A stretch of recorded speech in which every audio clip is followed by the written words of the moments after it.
Olá, gente, tudo bem? Sejam muito bem-vindos ao Talks Estadão Media Marketing, um podcast que é um espaço de bate-papo com marcas, também com executivos de grandes empresas, e a gente sempre discute aqui negócios, tendências e inovação.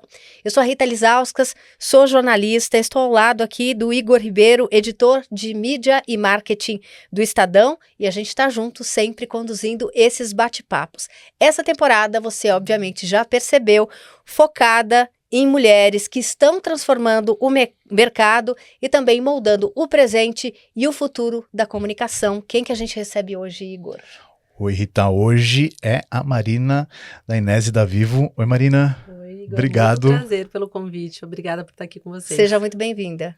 A Marina é vice-presidente de comunicação e sustentabilidade, mas começou na empresa ainda como trainee há 21 anos. E teve apenas uma passagem pela TV Globo e pela agência Burson Marsteller antes, enquanto ainda se formava em relações públicas pela USP. Na Vivo, ela começou pelo brand de uma marca recém-criada lá em 2003, e logo enveredou pelo marketing.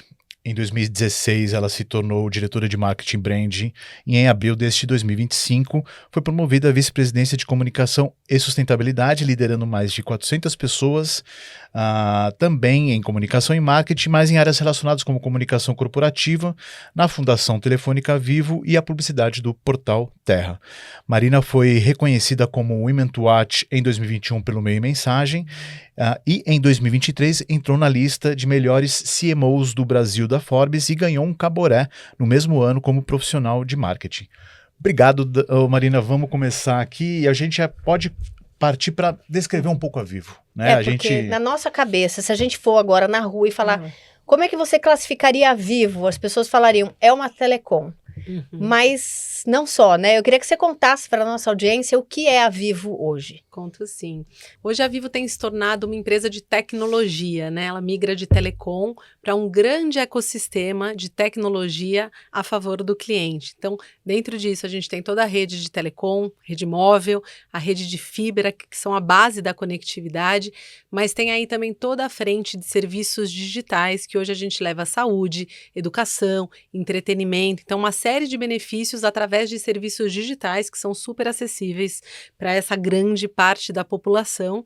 E, além disso, todo um hub de produtos e serviços eletrônicos, né? O que tem a ver isso, né? Hoje a nossa vida digital é uma vida cada vez mais conectada. A gente quer uma casa inteligente, que tenha uma lâmpada inteligente, uma fechadura inteligente, que a gente acione a Alexa e tudo funcione, e também passa sobre esses produtos que compõem essa casa inteligente, além do smartphone, todo o ecossistema em torno do smartphone. Hoje é o relógio, os fones, né? Tudo que torna essa vida digital mais tecnológica para nos acompanhar nos esportes, nos estudos, no nosso dia a dia.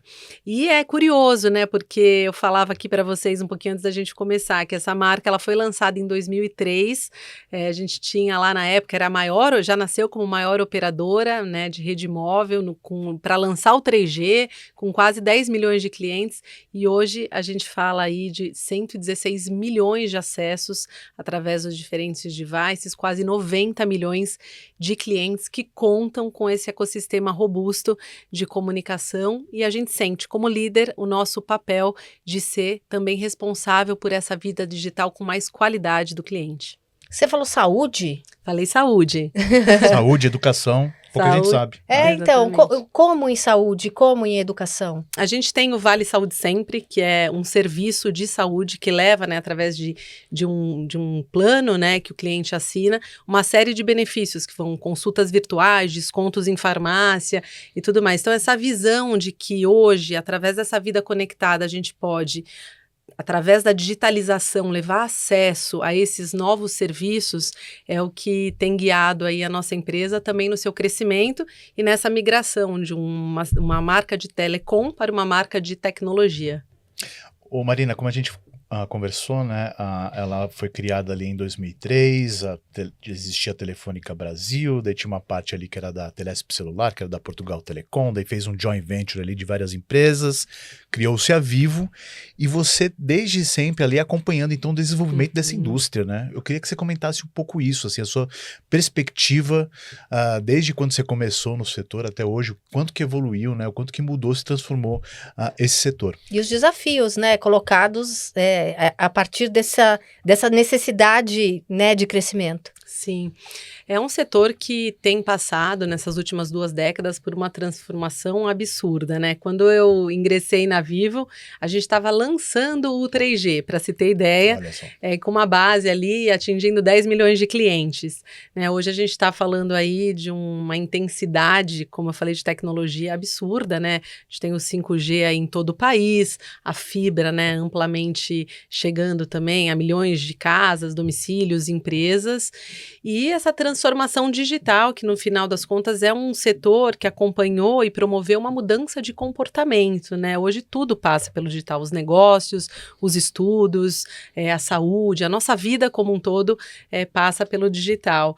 E a gente foi se tornando cada vez, eu digo, mais relevante também na vida do cliente, né? Não é simplesmente prover uma cobertura de telefonia móvel, mas de fato ser uma marca de confiança que traz uma conectividade de qualidade para que as pessoas possam viver essa vida da melhor forma.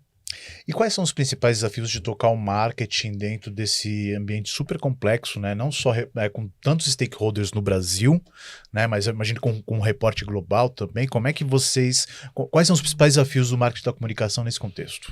Olha, a marca, ela sempre teve o desafio de se comunicar, como eu disse, né, com uma grande base de clientes, representando também uma comunidade de clientes muito ampla e muito diversa. Eu falo que a diversidade, inclusive, ela nasceu da própria marca, né? A gente fala desde o cliente pré-pago, que tem uma determinada necessidade de conexão, até o cliente pós-pago, que tem um plano família, né, que ali gerencia várias linhas, que faz viagens internacionais, depende desse home internacional.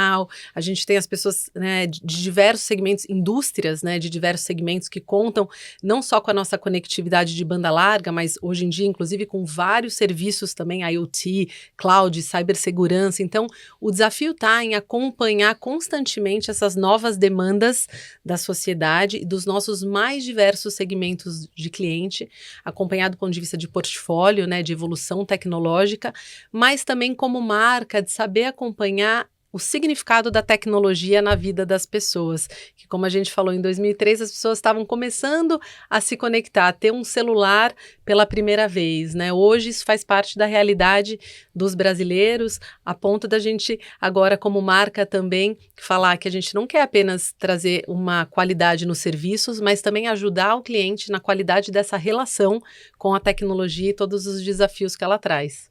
E qual que é o tamanho da Vivo? E do Brasil, quando a gente pensa nesse negócio mais global, qual que é a importância que temos?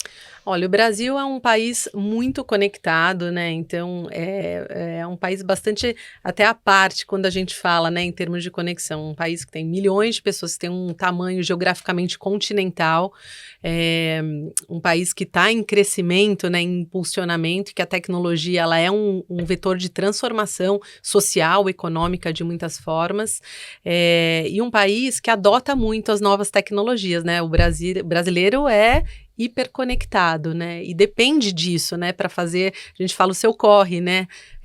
A gente sabe que o impacto econômico, né? Seja no desenvolvimento, desde a educação, como a gente falou, o papel da tecnologia na educação, mas também de desenvolvimento econômico é muito importante. Então, o Brasil tem um protagonismo e a gente vê quando, obviamente, a gente olha para operadoras no mundo todo, a gente vê também a gente, como marca e como setor, muito avançado nas novas tecnologias, né? Um exemplo, se eu puder comentar, a Vivo acaba de ser reconhecida como bicampeã com 5G mais rápido do mundo pela OpenSignal. Então, assim, são reconhecimentos que mostram que o nível de tecnologia que a gente tem aqui, né, o nível de avanço do que a gente oferece em termos de qualidade de rede, de serviços ao cliente, é realmente também benchmark global. E você falou que o brasileiro gosta de tecnologia, né? Early adopter ali. Uhum. Surgiu, o brasileiro quer usar. Quais são as outras características que você vê desse mercado brasileiro que por um motivo ou por outro se diferenciam de outros mercados? Olha, o que a gente vê muito esse early adopter, ele acontece em tudo. Você me comentava um pouco antes do nosso aquecimento aqui, da intimidade que a gente tem, né, com as novas tecnologias, né, Alexa, Siri, né, agora a própria adoção da inteligência artificial, o que a gente vê em nível de comportamento, que a gente busca estudar bastante, entender esse comportamento, essa relação das pessoas com a tecnologia, é que o brasileiro ele olha a tecnologia de uma forma afetiva. Isso significa entender isso, Alexa, o robô, como parte da família, né, e até de um jeito afetivo, de um jeito acessível, né, e muito prático também, porque o brasileiro precisa disso, ele precisa colocar em prática, né. Ou seja, já que está aqui para me ajudar, vai me ajudar. Vai me ajudar e encontra, e aí junta com o bom humor do brasileiro, junta com a nossa vontade de se conectar, que é muito característica nossa, junta por uma atuação fortíssima nas redes sociais, né, o brasileiro é atuante, gosta de falar, gosta de se conectar, usa como uma ferramenta de comunicação e de engajamento muito forte. Então, eu digo que é um caldeirão que faz o Brasil muito especial, assim, em termos de relação com a tecnologia, mas a adoção, a rápida adoção é uma característica bastante forte aqui do Brasil. Bom, vamos fazer uma transição então de negócios para o marketing puro, né? A Vivo tem trabalhado muito o conceito de casa conectada e inclusive fez parcerias com construtoras, com um kit oferecido na planta, que eu achei sensacional. Você vai lá, compra a planta, você já tem a sua casa com digital na fechadura, com câmera instalada e tal. E teve uma campanha super bem-humorada com o Rafael Nadal, que né, explora um pouco isso, né? Que também ele tá ali usando a raquete de tênis e a bolinha para ligar os diversos dispositivos, e um assistente dele lá fica tipo, sem paciência porque ele quebra alguma coisa. Ele vai lá e mostra para ele o serviço, a plataforma da Vivo, onde ele tem a casa conectada. Então eu queria falar um pouco como é que foi a construção dessa parceria, né? E como é que isso se desenvolveu e como isso, enfim, toca o marketing no dia a dia, né? Ter esses parceiros diversos, nesse caso, incorporadoras, né? Mas em outras áreas também. A Vivo está constantemente olhando para esse ecossistema e essas oportunidades da gente facilitar, né, o acesso dos nossos clientes a esses novos serviços. Como eu falava, né, essa própria migração de um posicionamento de telecom para a tecnologia passa isso, para a gente explicar também para o cliente que ele pode contar com esses serviços da Vivo. A gente vê essa demanda crescendo, né, as pessoas, sejam de quaisquer classes sociais, já vem essa demanda de ter uma casa conectada, muitas vezes para ter uma câmera para olhar o seu pet enquanto trabalha, ou uma câmera de segurança, enfim, para os diversos usos, como a gente falou também, o brasileiro, ele é criativo, ele usa a tecnologia em favor dele, e o céu é o limite, né, quando a gente pensa nessa possibilidade de casa conectada. Você pode ter uma casa realmente, completamente automatizada, né, onde você tem o que a gente chama de casa inteligente mesmo, atuando aí. A base disso tudo é um bom Wi-Fi, né? Um Wi-Fi que suporta, né? Uma fibra que suporta essa conexão sem interrupções, né? Com altíssima qualidade. E a gente vem se posicionando dessa forma, né? De um lado buscando parcerias, essa capilaridade, a própria Casa Vivo, que é uma loja conceito que a gente tem em São Paulo, na Rua Joaquim Antunes, ela traz toda essa experiência. Então o cliente que vai lá, ele tem todos os exemplos ali ao vivo de como uma casa inteligente funciona. Então a gente trouxe essa demonstração para que o cliente possa entender, possa experimentar, possa capturar um pouco desse benefício para a vida dele.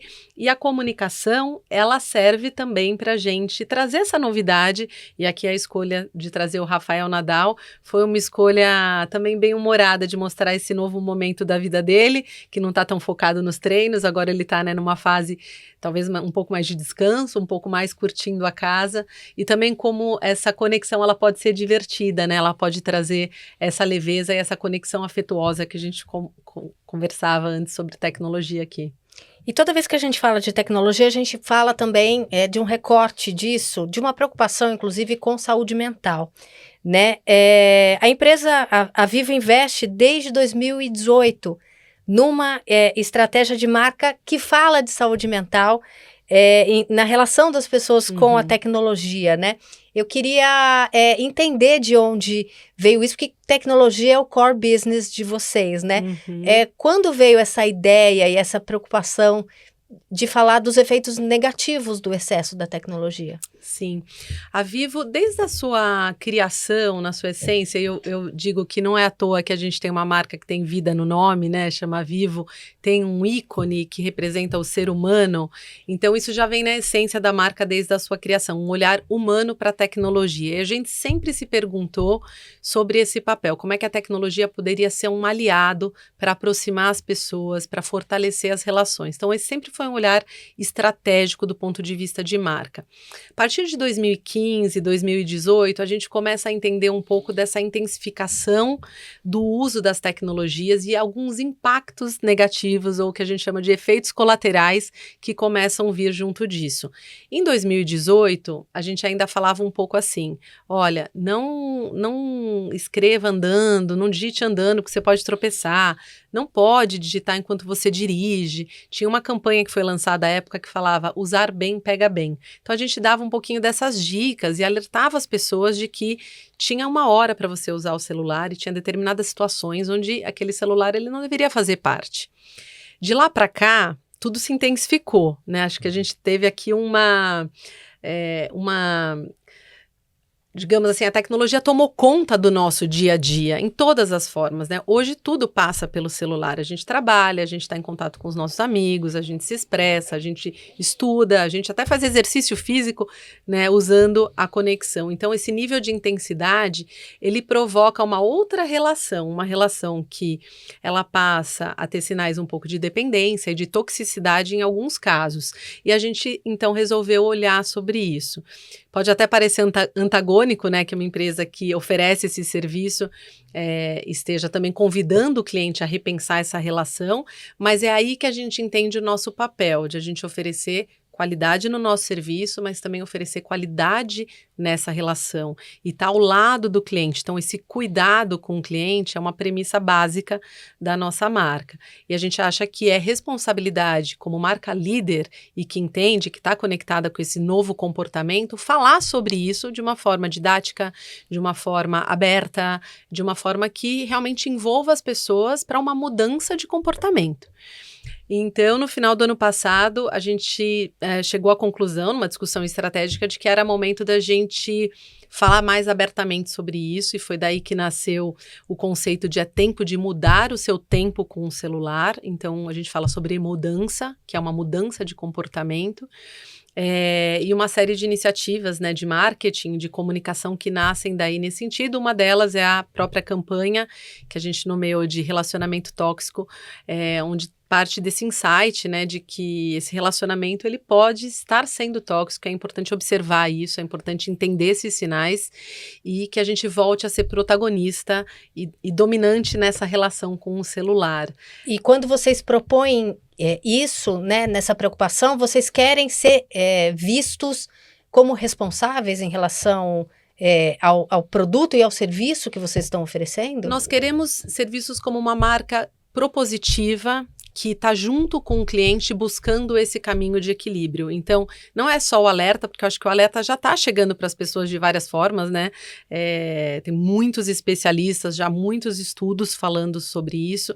Nós, enfim, como pais, acho que também somos bombardeados e vivemos essa relação de conflito também, né, do quanto a gente é referência, ao mesmo tempo que a gente cuida dessa relação, a gente tem que também cuidar e promover uma relação saudável para essa próxima geração. Então, todas as questões surgiram ao mesmo tempo e a gente não quer ser mais uma marca, né, ou um player trazendo o problema para a mesa, mas buscando as soluções. E a gente, por isso, tem trazido muitos especialistas também com a gente para trazer esse olhar positivo, esse debate. E um exemplo que eu trago aqui é que em agosto desse ano a gente teve um evento que se chamou Encontro Futuro Vivo, que aconteceu no Teatro da Vivo em São Paulo. Foi um evento que se propôs a debater durante um dia todo sobre o futuro do planeta e da humanidade no planeta. Então, junto com toda a temática ambiental de sustentabilidade, a gente trouxe o olhar da conexão humana, do papel da tecnologia, de como a gente pode ter esse resgate das relações. Então, Denise Fraga, que é uma parceira da marca, trouxe toda uma provocação artística, né, humana sobre esse tema. O médico húngaro Gabor Maté também, né, ele que cuida de traumas, ele fala muito sobre saúde mental, relação com tecnologia, também trouxe um olhar questionador, mas também positivo de como a gente pode resgatar esse lado humano e voltar a ser protagonista nessa relação de uma forma positiva. A gente teve Siddhartha Ribeiro, por exemplo, né, que fala como a gente está, de alguma forma, perdendo um pouco esse lugar do sonho, do lúdico, né, no momento em que a gente entra, né, numa sociedade e num lugar, numa relação com a tecnologia também que em alguns momentos nos aprisiona. Então a gente achou que era muito válido como marca promover esse debate, um debate construtivo. A gente quer, no final das contas, sensibilizar e também buscar caminhos e soluções com os nossos clientes. E a questão também da tecnologia é que ela se... Não que vocês não façam campanhas para soluções de tecnologia, que vocês fazem muito bem, mas a tecnologia é tão sedutora que ela se vende sozinha, né, sim, quase, sim. né? Agora essas questões que são um pouco mais complexas, delicadas, né, se não tiver pessoas, empresas, líderes provocando, puxando, né, essa sim, conversa é importante, né? Sim, e a gente sabe que não é fácil, assim, é um desafio realmente ultra contemporâneo, global, é um desafio universal mesmo, a gente não é de uma classe social ou de uma faixa etária, então ele é multigeracional, ele está presente, né, em todas as classes sociais e ele é uma questão hoje que é global, então um problema complexo que também acho que tem que envolver movimentação, engajamento de toda a sociedade para a busca dessas soluções.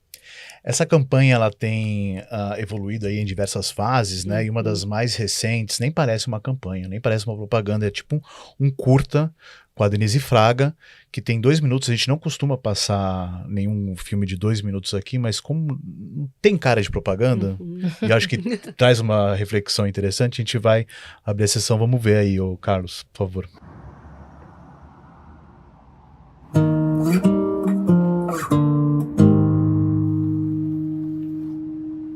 Posso te tomar 1 minuto? Posso te convidar para contemplar? Contemplar? Tá, o que é? O que seria isso? Pois é, né? A gente não sabe mais o que é contemplar. Vem cá. Vou fazer um negócio que tá raro hoje em dia, que é contemplar.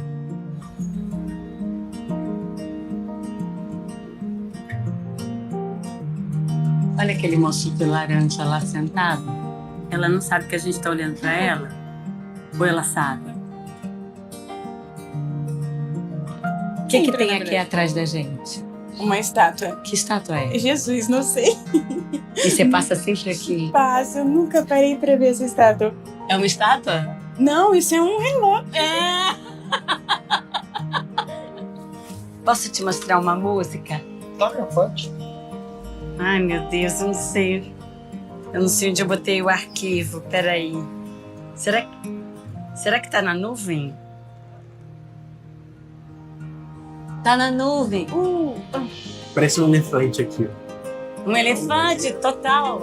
Vê, o que você vê? Uma borboleta ali. Olha lá o jacaré. Isso quer contemplar. É uma palavra bem simples, né? A gente sabe o que significa, mas a gente não faz, a gente não é. A gente só tá destreinado. A gente fica de cara no celular, a gente vai perdendo. Ó. Vamos compartilhar. Olha como essa cabeça já dança, né? Toda criança dança sem querer. Basta botar uma música. Sim. E por que você não faz mais?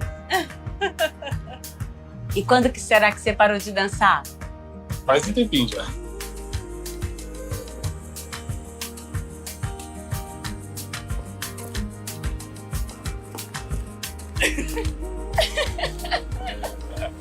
Que a gente tá tanto no celular que a gente tá convidando as pessoas a viver essa vida fora das telas. Aproveitar mais o que a gente tem afora, né? Olhar mais no olho, né? Bravo! Incrível! Nossa, não dá vontade de dançar?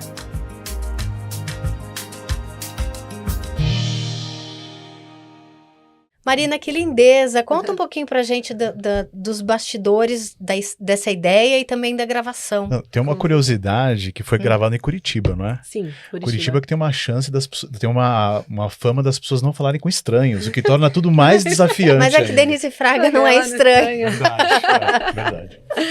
Esse projeto ele nasceu de uma parceria que a gente tem com a Denise há muito tempo. Ela é uma parceira da marca, inclusive o nosso teatro foi reinaugurado com uma peça dela, o Eu de Você. E de lá para cá a gente se aproximou muito, porque ela também tem essa força viva, essa crença de que é preciso reformatar um pouco a nossa relação humana, e tinha tudo a ver com o nosso pensamento de marca.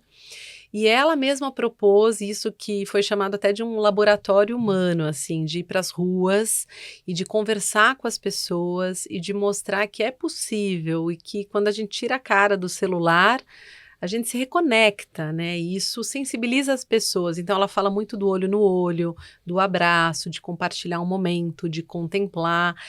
E de reparar nos nossos caminhos, né? Exatamente. E quando ela fez a proposta um pouco desse projeto, a gente acreditava muito também conceitualmente nele, em ir para as ruas, em produzir um conteúdo sobre isso.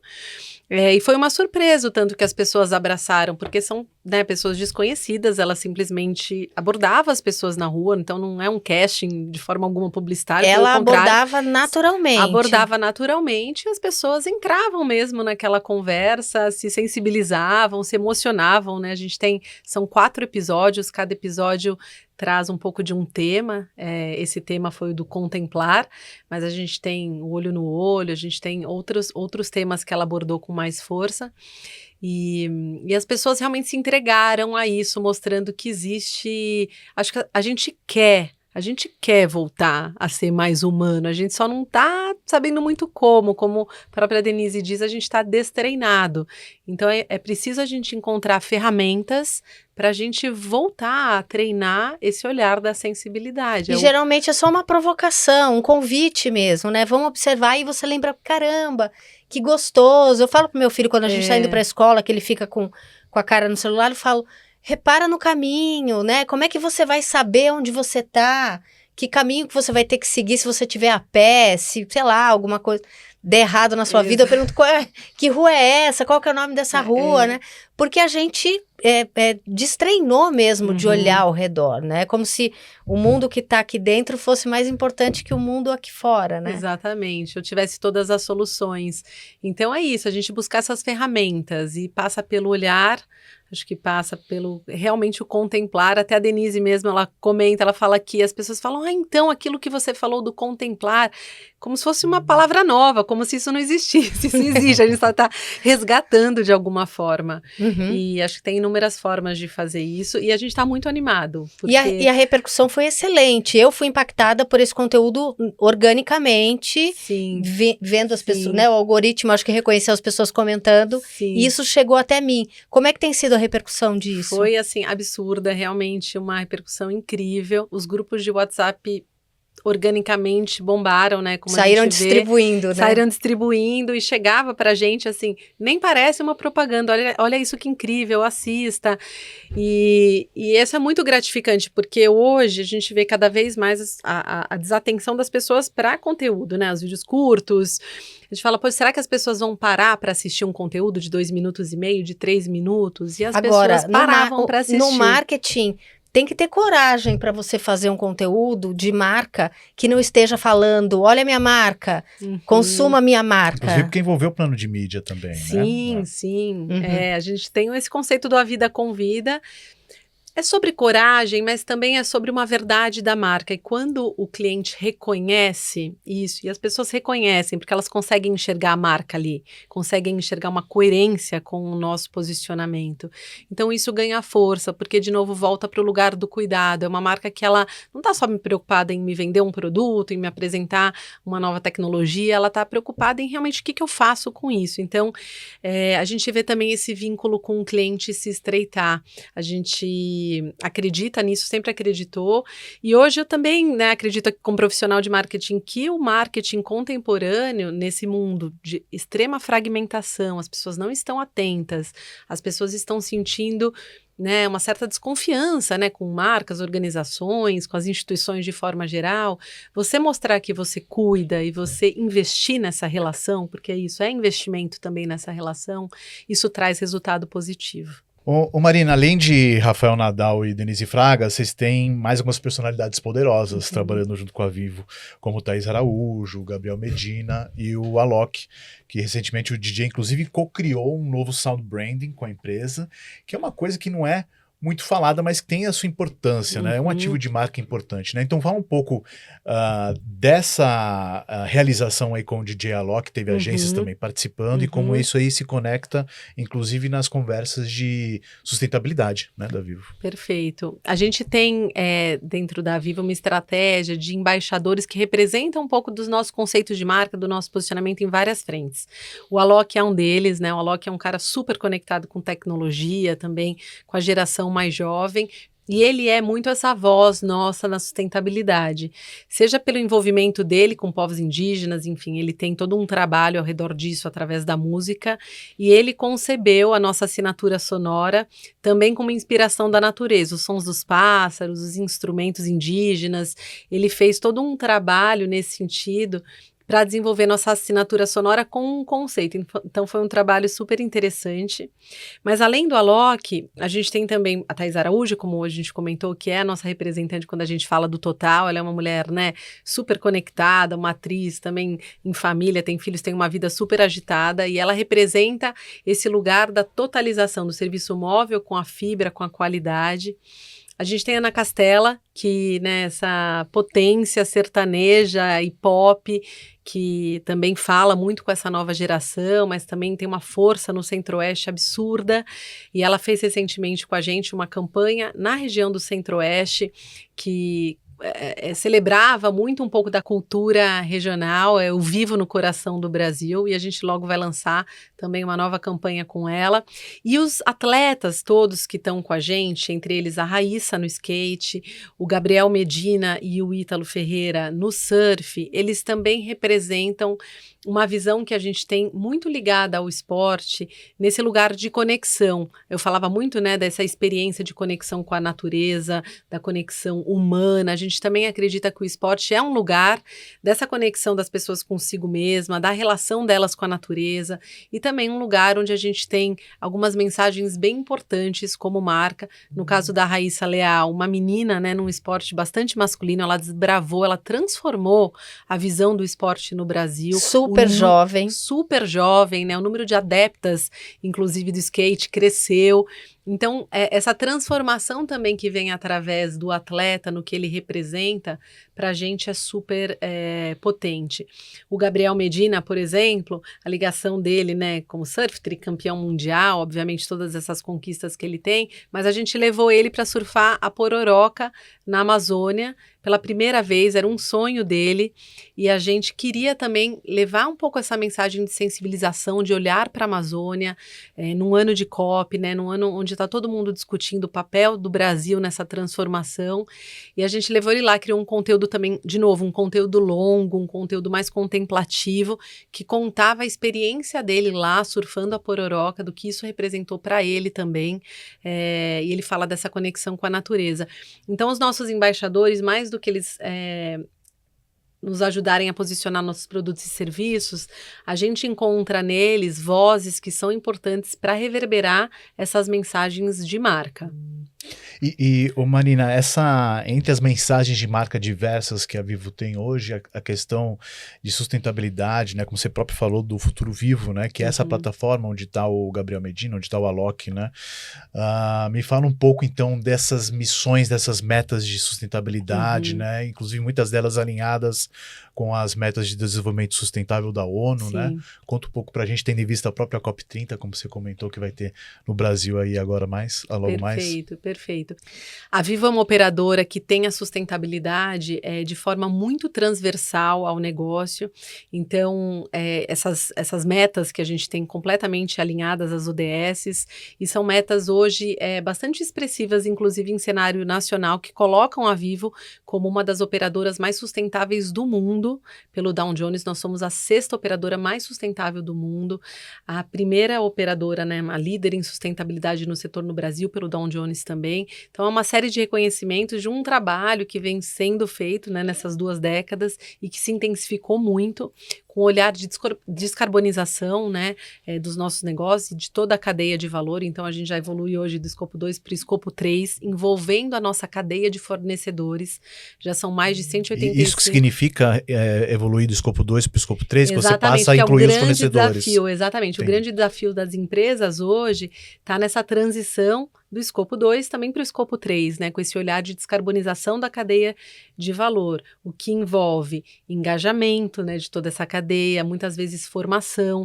A gente tem um trabalho que inclusive é de consultoria junto aos nossos fornecedores mais carbono intensivos, para que eles passem a entender as melhores práticas, aplicar essas melhores práticas, ter metas voluntárias também ligadas ao carbono neutro. Então, são várias frentes quando a gente pensa sustentabilidade que envolvem o negócio. A gente foi a primeira operadora a ter 100% de energia renovável. Hoje a gente já tem 75 usinas de energia renovável e acabamos de trazer uma nova meta, um compromisso público que foi também apresentado no Encontro Futuro Vivo, que aconteceu em agosto, em que o nosso presidente anunciou esse compromisso de 30 anos de reflorestamento da Amazônia. Então, é um projeto que é chamado Floresta Futuro Vivo, onde a gente vai regenerar uma área de 900 hectares na Amazônia, com mais de 900 mil espécies de plantas, e esse compromisso é um compromisso de 30 anos, então é um compromisso de longuíssimo prazo.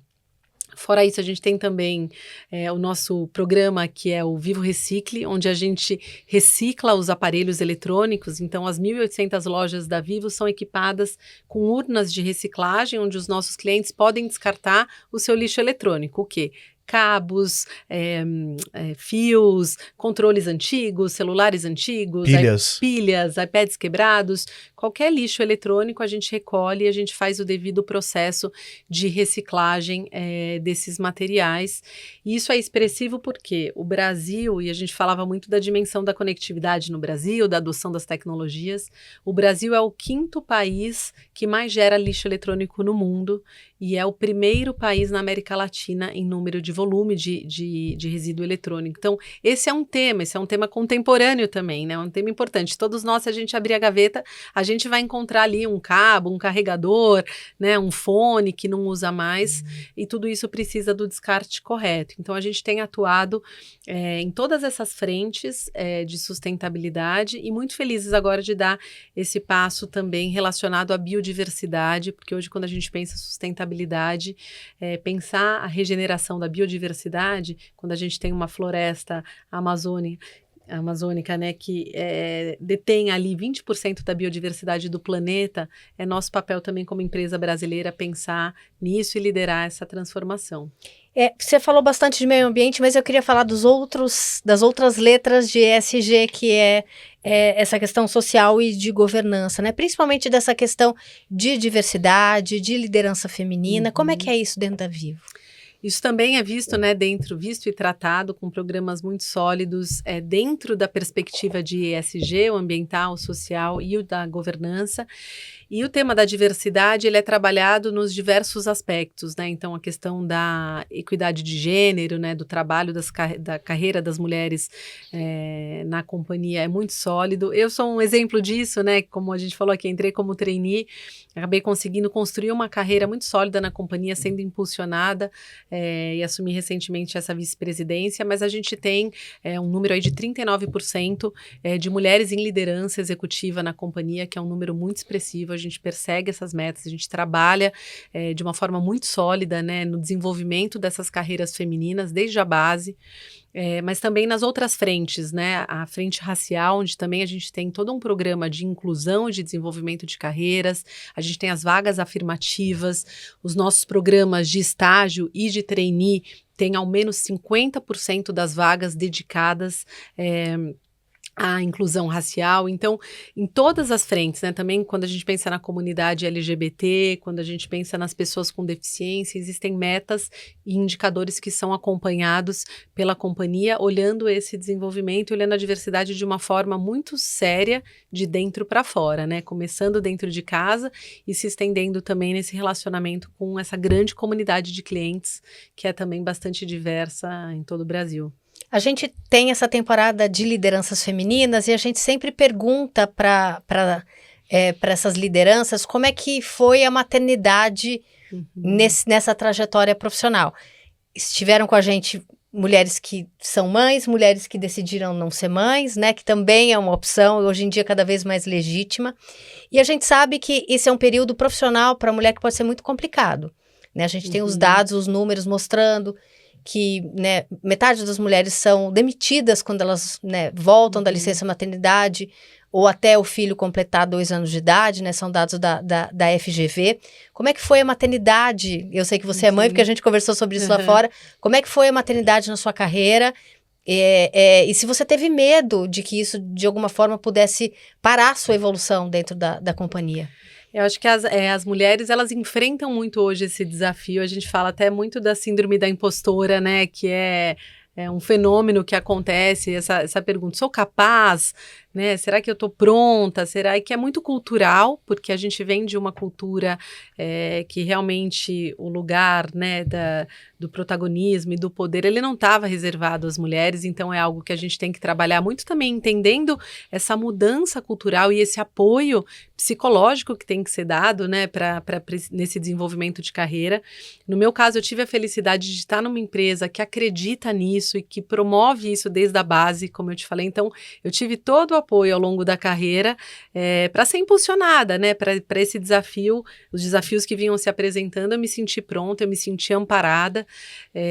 Então, foi um processo natural para mim e que hoje eu me sinto na responsabilidade também, né, de como uma alta executiva, e que eu tenho pares também que são altas executivas em várias áreas, em áreas de tecnologia, em áreas de negócio, né, em outras áreas core da empresa.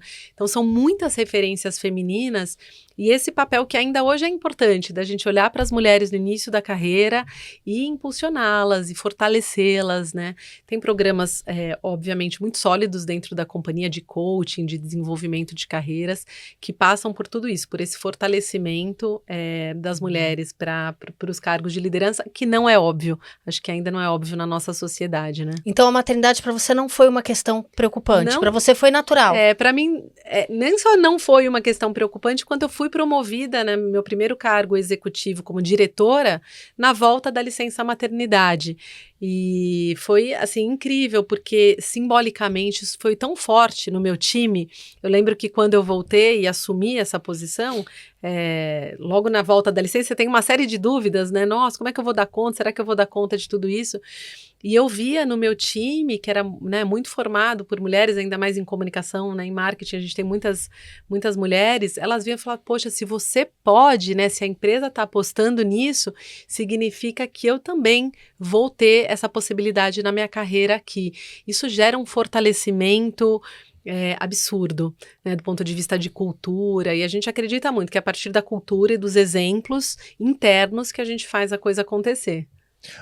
Marina, tendo em vista um ambiente mais complexo, com maiores desafios, né? A Vivo é uma empresa, então, que traz um ambiente de confiança, de segurança para essa jornada, né? Para a diversidade de gênero, de raça, mas tendo em vista o mundo hoje, né? Se você pudesse deixar uma mensagem para as mulheres que estão começando uma carreira, que são jovens, estão ali estudando, que estão começando como estagiárias, como trainee, como juniores, e se espelham em mulheres líderes como você, falam, um dia eu quero ser uma executiva de uma grande empresa, tal.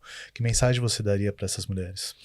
Eu diria, primeiro acreditem em si mesmas, se preparem e busquem uma rede de apoio, porque eu acredito muito na rede de apoio. Eu sei que hoje é isso, hoje a gente não tem ainda tantas referências femininas, estamos trabalhando para que se tenha cada vez mais, mas o acesso hoje a esses conteúdos, né, é mais acessível de alguma forma, para a gente ter essas referências, entender essas histórias e se apoiar. Eu também falo que na minha carreira eu contei muito com homens, né? O gênero masculino também me ajudou muito nessa jornada.